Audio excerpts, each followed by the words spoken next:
Hi friends, welcome to Fragrance of My Life. இன்னைக்கு நம்ம கிச்சன்லேருந்து உங்களுக்கான ரெசிபி ஆட்டோட இதயம் வறுவல் தான் வந்து பார்க்க போகிறோம். ரெசிபிக்குள்ளே போகிறதுக்கு முன்னாடி நம்ம சேனலை நீங்கள் சப்ஸ்கிரைப் பண்ணாமல் இருந்தீங்கன்னா சப்ஸ்கிரைப் பண்ணிவிடுங்க. அப்படியே பக்கத்தில் இருக்க பெல் பட்டனை தட்டி அப்படியே ஆல்னு கொடுத்துட்டிங்கன்னா நான் போடுற வீடியோஸ் அப்டேட்ஸ் எல்லாமே நீங்கள் மிஸ் பண்ணாமல் பார்க்கலாம். உங்களுக்கு நம்ம சேனலில் வர கண்டென்ட் பிடிச்சிருந்ததுன்னா மறக்காமல் சப்ஸ்கிரைப் பண்ணிவிடுங்க. வாங்க இப்போ இந்த மட்டனோட ஹார்ட் வறுவல் வந்து எப்படி செய்யலாம் அப்படின்னு வந்து பார்க்கலாம். இது பார்த்திங்கன்னா 2 ஹார்ட்டு எடுத்து குட்டி குட்டியாக பீஸை வந்து கட் பண்ணி வச்சுருக்கேன்.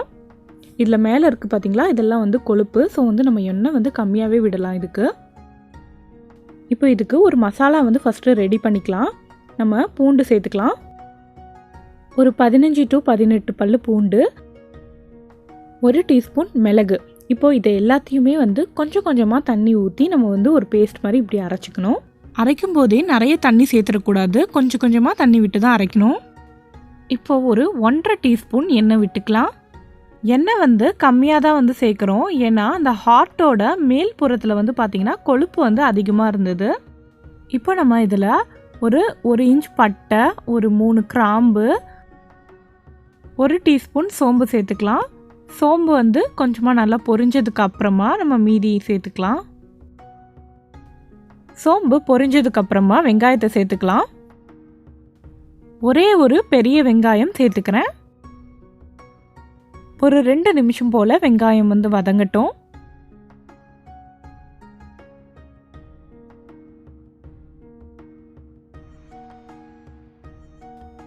லைட்டாக வந்து கலர் சேஞ்ச் ஆக ஆரம்பிக்கும். இப்போ நம்ம இதில் பூண்டும் மிளகும் சேர்த்து ஒரு பேஸ்ட் மாதிரி வந்து அரைச்சோம் இல்லையா, அதை வந்து சேர்த்துக்கலாம். இது ஒரு 2.5 டேபிள் ஸ்பூன் சேர்த்துக்கோங்க.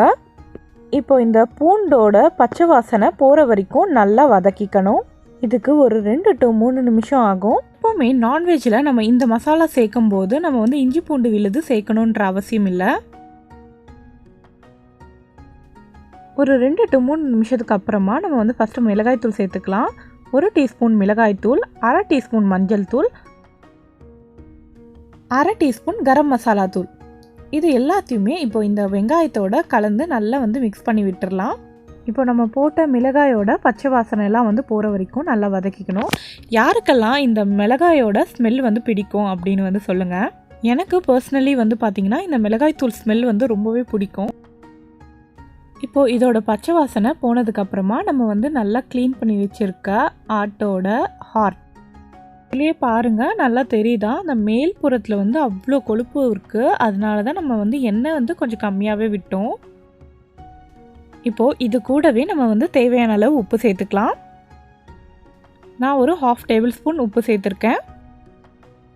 இப்போ இந்த இதயத்தை நல்லா வந்து மசாலாவில் வந்து நல்லா மிக்ஸ் பண்ணி விட்டுடலாம். ஆட்டு கறியோட இந்த ஆட்டோட இதயம் இருக்கு இல்லையா, அதோட டேஸ்ட் வந்து ரொம்பவே நல்லாயிருக்கும். ஒரு தடவை வந்து செஞ்சு பாருங்கள். இப்போ இதை ஃபஸ்ட்டு வந்து நல்லா கலந்து விட்டுட்டு ஒரு 2 நிமிஷம் to 3 நிமிஷம் போல் அப்படியே வந்து விட்டுடலாம். இந்த மசாலா வந்து நல்லா அந்த இதயத்தில் வந்து இறங்கணும்.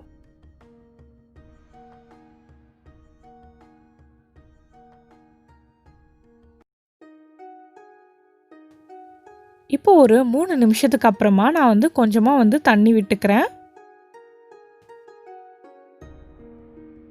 இந்த ஹார்ட் வந்து மூழ்கியும் மூழ்காத அளவுக்கு வந்து தண்ணி ஊற்றிக்கணும். இன்னும் கொஞ்சம் தண்ணி ஊற்றிக்கணும். நான் இன்னும் கொஞ்சம் ஊற்றிக்கிறேன். தண்ணி சேர்த்ததுக்கப்புறமா இது நல்லா வந்து பார்த்திங்கன்னா இந்த வந்து இருக்கிற தண்ணியில் தான் வந்து குக் ஆகும். நீங்கள் வேணும்னா ஈஸியாக ரொம்ப சிம்பிளாக வேணும் அப்படின்னா நீங்கள் குக்கரில் கூட செஞ்சுக்கலாம். குக்கரில் செஞ்சிங்கன்னா ஒரு 3 to 4 விசில்ஸ் விட்டாலே வந்து நல்லா சாஃப்ட் ஆகிடும்.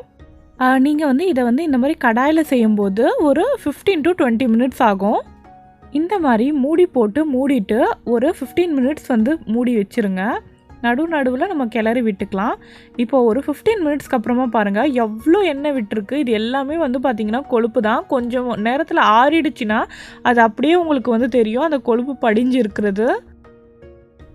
எப்போவுமே கொஞ்சம் சூடாகவே சாப்பிட்டுக்கோங்க. நீங்கள் ஆறி போனதுக்கப்புறம் சாப்பிட்ணுன்னா கொஞ்சம் இன்னொரு தடவை சூடு பண்ணி சாப்பிடுங்க. இப்போ ஃபைனலாக நம்ம கொத்தமல்லியை வந்து சேர்த்துக்கலாம். இது வந்து நல்லா ஆறி போச்சுன்னா வந்து எப்படி ஆகும்னா, இந்த வந்து டால்டா வந்து அங்கங்கே வந்து படிஞ்சிருக்கும் பார்த்திங்களா, அந்த மாதிரி ஆகிடும். அதனால சூடாகவே சாப்பிட்ணும், ரொம்பவே நல்லாயிருக்கும். பாருங்கள் ஆவி பறக்குது. இதை வந்து அப்படியே சாப்பிட போகிறோம். இப்போ என்னங்க உங்கள் வீட்டில் வந்து சண்டே ஸ்பெஷல் வந்து இந்த ஹார்ட் தானே, மட்டன் ஹார்ட் வாங்கிட்டு வந்து செம்மையாக ஒரு வறுவல் செஞ்சு சாப்பிட போகிறீங்க. இந்த ரெசிபி வந்து பிடிச்சிருந்ததுன்னா லைக் பண்ணுங்கள். செஞ்சு பார்த்துட்டு மறக்காமல் கமெண்ட்ஸில் வந்து எப்படி இருக்குது அப்படின்னு சொல்லுங்கள். உங்களுக்கு பிடிச்சிருந்ததுன்னா உங்கள் ஃப்ரெண்ட்ஸ் கூடலாம் வந்து ஷேர் பண்ணுங்கள். அவங்களையும் வந்து செஞ்சு பார்க்க சொல்லுங்கள். தேங்க்யூ.